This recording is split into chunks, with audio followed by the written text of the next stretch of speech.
Ça a beau être le symbole de Paris, vous savez pas grand chose de la Tour Eiffel. Genre qui l'a inventé. Gustave Eiffel? Non, en fait c'est 3 des employés de la société. Lui était pas super chaud au début, mais quand la hype a pris, il a fait son Elon Musk et s'est positionné comme ingénieur en chef. Et vu que son entreprise était déjà prestigieuse pour la construction de ses ponts, la tour a gardé son nom. Ah oui, et son fer vient de la Lorraine, pas d'Algérie comme l'a laissé penser cette fake news. Et pourquoi une tour de fer?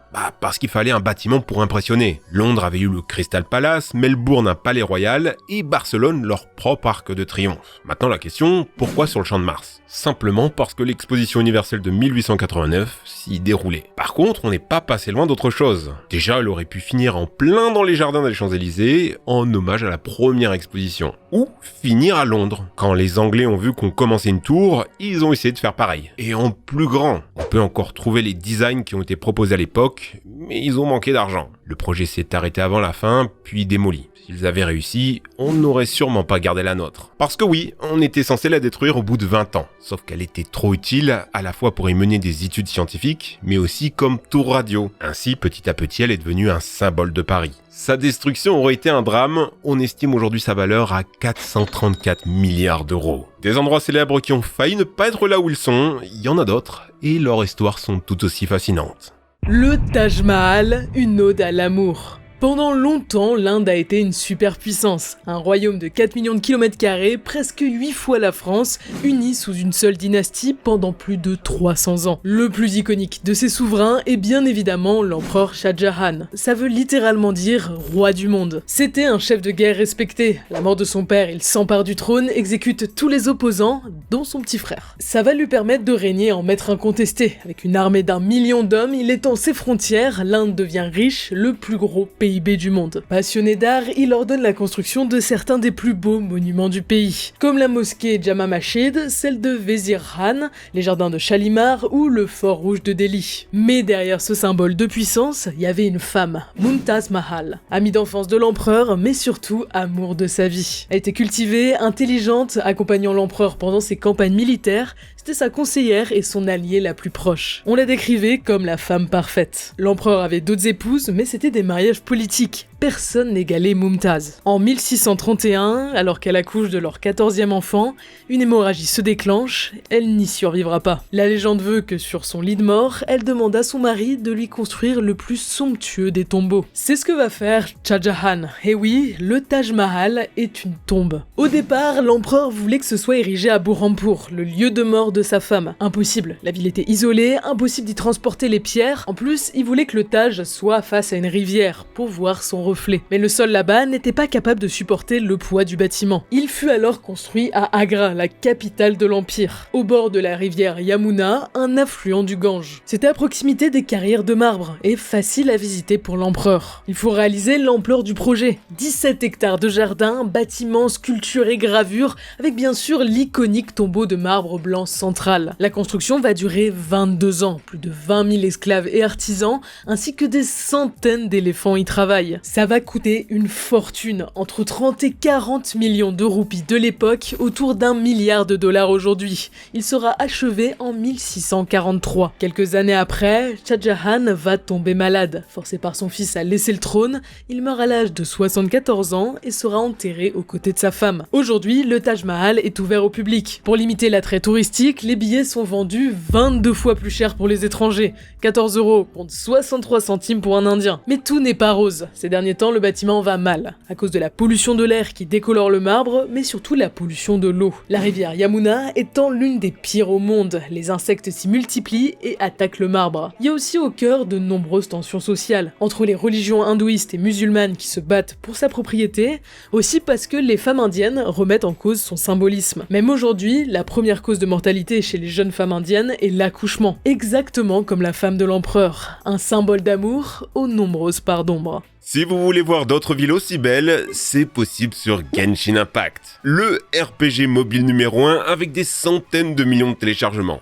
Normal que ça plaise autant, c'est un vrai jeu gratuit, avec un scénario, des quêtes, des boss et un monde ouvert gigantesque, l'un des plus grands sur mobile. En ce moment, c'est l'événement de l'année, le festival d'été de Genshin Impact, pour se retrouver entre fans pendant 2 jours. C'est la première fois et spécialement pour les Français. Rendez-vous à Paris le 1er et 2 juillet à l'esplanade de la bibliothèque François Mitterrand sur le quai François-Mauriac. Il y aura une myriade d'activités. Des blind tests, des quiz avec plein de lots à gagner, du cosplay, de la nourriture inspirée du jeu, des goodies dans la boutique de souvenirs, énormément de contenu. Ça va être incroyable. En plus, en même temps, sur le jeu, il y a une nouvelle mise à jour 3.7 avec de nouveaux personnages comme Kirara, ma nouvelle Catgirl waifu. Il y a aussi de la nouveauté du côté TCG, Invocation des 7, des dizaines de nouvelles cartes ont été ajoutées. C'est le moment, n'attendez pas la fin de l'été, téléchargez Genshin Impact sur mobile, PC et PlayStation. Inscrivez-vous au festival de l'été en cliquant sur le lien en description ou QR code,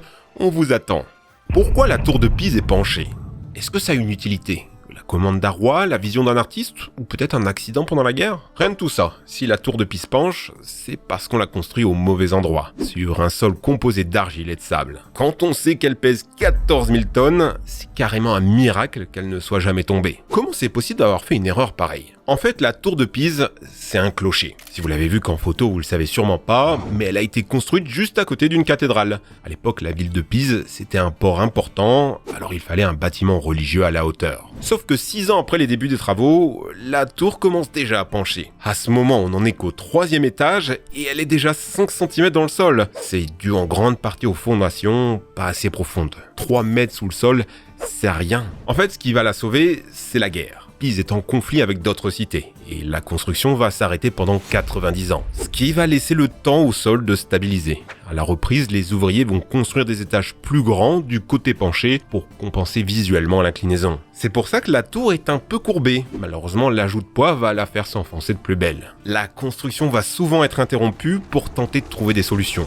mais rien ne fonctionne vraiment. Il faudra 200 ans pour tout finir. Dans les siècles qui ont suivi, les tentatives pour redresser la tour n'ont fait qu'empirer les choses. En 1550, il y avait déjà 3,50 m d'écart entre le sommet et la base. En 1838, un architecte pense avoir la solution et va creuser sous la tour. Sauf que ça va faire remonter de l'eau à la surface et faire pencher le tout de quelques centimètres en plus. En 1934, Mussolini va tenter de remettre la tour droite en injectant du béton dans les fondations. Encore une fois, c'est un échec, plusieurs centimètres d'affaissement en plus. En 1990, on calcule que la tour s'effondrera si elle atteint un angle de 5,44 degrés. À ce moment, elle penche déjà à 5,5. Personne n'est capable d'expliquer pourquoi elle tient encore debout.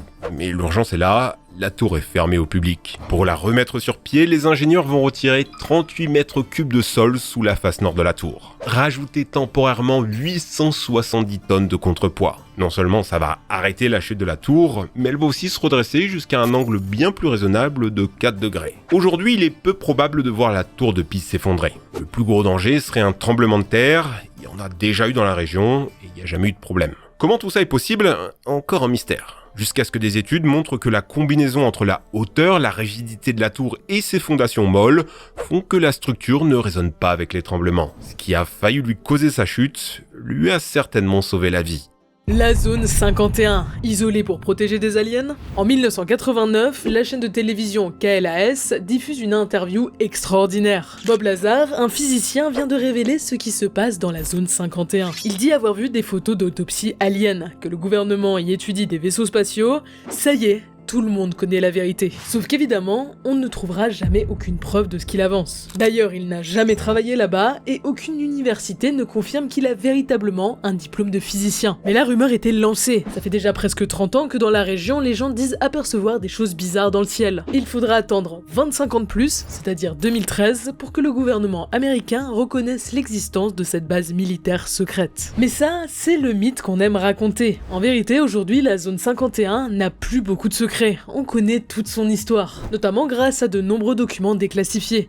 Alors qu'est-ce qu'on y fait, et surtout, pourquoi est-ce qu'elle est ici? Le Nevada n'est même pas l'état le moins peuplé des USA, 32e sur 50. En Alaska ou dans le Wyoming, ils auraient été plus tranquilles. En fait, la raison principale, c'est que cet endroit appartient au gouvernement. La zone 51 se situe dans le Nevada Test and Training Range, une immense zone de 11 000 km². Certains états américains sont plus petits que ça. Au départ, c'était une réserve naturelle, mais avec la Seconde Guerre mondiale, le ministère de la Défense va l'utiliser pour faire des tests. C'est ici, éloigné de tout, que les USA vont faire leurs essais atomiques. On y retrouve des tas de zones qui font un tas de choses différentes. La zone 5 et la zone 11 traitent des déchets radioactifs, dans la zone 25 on construit des réacteurs, tout ça séparé de quelques kilomètres. En 1954, le président Eisenhower veut développer de nouveaux avions espions, les Lockheed U-2, devant être capables de voler à 21 000 mètres d'altitude pendant 5000 km. Il leur faut donc beaucoup de place pour tester les prototypes, et c'est la caractéristique première de la région. En plus, on y fait des essais nucléaires,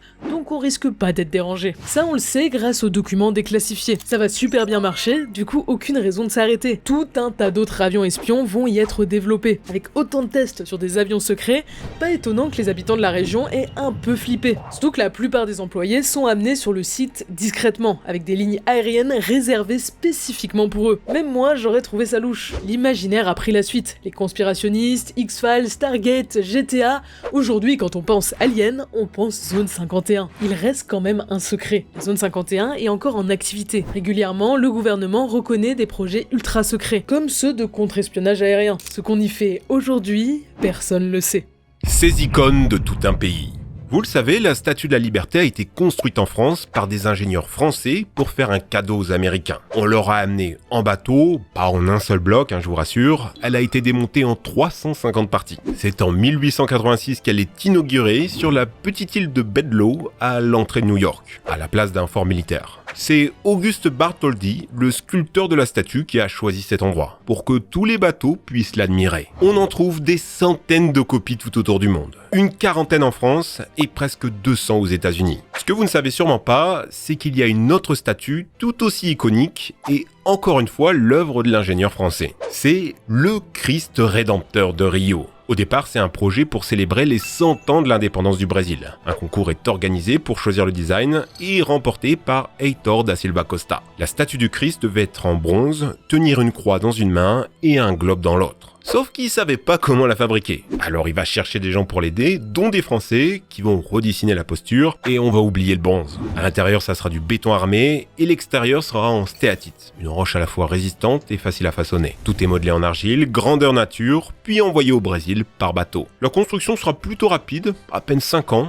finie en 1931. Si elle est posée sur le mont Corcovado, c'est d'abord parce que c'est un pic qui culmine à 700 mètres, juste à côté de Rio. Mais surtout, c'est parce qu'en fait, ce projet, il date. Il a été proposé pour la première fois en 1850 par un prêtre catholique. Il la voulait au même endroit. À l'époque, il n'avait pas trouvé d'argent pour réaliser ça. Ce qui est fou, c'est que c'est pas la plus grande statue de Jésus. Elle se trouve en Pologne, 52 mètres de haut, 14 de plus que Rio. Elle se ressemble beaucoup, mais en Pologne, elle sert aussi d'antenne internet, installée à la demande de la paroisse d'à côté pour faire fonctionner leur système de surveillance. Le pire, c'est que même au Brésil, c'est pas la plus grande statue. Depuis 2022, dans une petite ville d'Encantado, à peine 23 000 habitants, il y a un Christ de 43 mètres de haut. 5 de plus. Pourquoi là ? Pour tenter de booster le tourisme, vu que la ville est proche des frontières. Et la plus grande statue du monde dans tout ça, on la trouve en Inde, 240 mètres de haut, 12 fois la taille du sphinx de Gizeh. Elle représente Patel, un nationaliste indien, autre grande figure de l'indépendance avec Gandhi. Son armature est en béton, elle est recouverte d'un alliage de ferraille de récupération. Le gouvernement avait appelé les paysans à faire don de leurs outils. Elle est achevée en 2018 et c'est assez fou de se dire qu'encore aujourd'hui, les statues sont un symbole d'unité et de puissance. La plus vieille remontant à 11 000 ans en arrière. Machu Picchu, un trésor dans la montagne. C'est peut-être le plus beau témoin de l'Empire Inca, perché entre deux montagnes à 2400 mètres d'altitude, en pleine cordillère des Andes. Une ville de 10 hectares, abandonnée pendant plusieurs siècles, incroyablement bien conservée. Quand les Espagnols sont arrivés en Amérique du Sud, ils ont tout mis à feu et à sang, sauf cette cité qui fut épargnée sans qu'on sache vraiment pourquoi. Comme si elle avait été protégée par quelqu'un ou quelque chose. C'est pas vraiment toute l'histoire. En fait, à l'époque des conquistadors, la cité n'était déjà n'a plus que l'ombre d'elle-même. Ce mythe de la cité perdue des Incas, il a été développé par Hiram Bingham, un archéologue américain qui a redécouvert le lieu dans les années 1910. La ville n'avait jamais vraiment été perdue, elle était recouverte de végétation, mais les habitants du coin connaissaient son existence. Aujourd'hui, on est presque sûr que c'était une sorte de refuge ou de résidence secondaire pour la noblesse. Construite par l'empereur Pachacutec autour des années 1450. Entre 500 et 750 personnes de la haute société inca y vivaient. Autour, vous aviez des champs où travaillaient les paysans qui vivaient en contrebas. Parce que si la ville est isolée au milieu des montagnes, la région, elle, était la plus peuplée du monde inca. Il en a fallu de la main-d'œuvre pour réaliser cette merveille. Plusieurs milliers de personnes. Déjà, tout est en pierre taillée. La plupart des bâtiments n'utilisent même pas de liant pour faire tenir les pierres, elles sont juste posées les unes sur les autres, de manière extrêmement précise. Un travail d'orfèvre, tout ça à 2 km d'altitude. C'est un peu comme les pyramides. On a des théories sur la manière dont ils ont fait grimper autant de pierres en haut d'une montagne, mais aucune certitude. Les champs ont eux aussi demandé un travail de terraformation impressionnant, construit en escalier pour permettre à l'eau de s'écouler, éviter les glissements de terrain, irriguer les plantations en contrebas, tout ça sans utiliser d'outils en fer, ou même la roue. Mais pourquoi s'embêter à construire un village dans un endroit pareil? Ils se sont clairement compliqué la vie. On n'a pas de réponse exacte, mais avec le temps, on commence à avoir une idée précise. Déjà, la ville se situe à un point clé, au nord de Cusco, la capitale maya de l'époque. Elle crée un point de passage pour la relier aux autres villes à l'ouest du pays. Ensuite, elle est située pile entre deux failles. On a longtemps pensé que c'était du hasard, mais on a récemment découvert que d'autres cités mayas faisaient pareil. Pourquoi s'installer dans un endroit sujet au tremblement de terre? Parce que c'était plus facile de creuser et récupérer le granit brisé par les mouvements géologiques. C'est comme ça qu'ils ont réussi cet immense travail de pierre, en taillant les débris. Le plus génial étant que leur méthode de construction sans colle ni ciment rend le bâtiment extrêmement résistant au tremblement. Elle se contente de vibrer sans se briser. C'est aussi probable qu'il y ait eu des raisons religieuses. On trouve plusieurs temples dans la cité servant d'observatoire astronomique. La ville était faite pour résister. La preuve, elle est toujours debout. Pourquoi alors l'avoir abandonnée moins de 100 ans après sa construction? Aucune certitude. Une épidémie de polio, de nouvelles routes commerciales, peut-être que la ville n'intéressait plus les descendants de l'empereur. À l'arrivée des conquistadors, il y avait plus énormément de monde. Puis, avec la chute de l'Empire Inca, la population n'a plus aucun intérêt de rester. La nature a vite repris le contrôle, figeant dans le temps ce trésor comme le dernier témoin d'un peuple rempli de mystères. Encore merci à Genshin Impact de nous soutenir, installez la nouvelle mise à jour et inscrivez-vous pour le Summer Festival, le lien en description. Tous les bâtiments dont on a parlé sont devenus des symboles d'un pays, d'un empire, d'une époque, construits par des centaines, voire des milliers d'humains. Aujourd'hui, tous tombés dans l'oubli. Ils sont là pour nous rappeler une chose, si les grands noms de l'histoire ne sont plus que de l'encre dans les pages d'un livre, l'effort des peuples, lui, nous regarde de haut.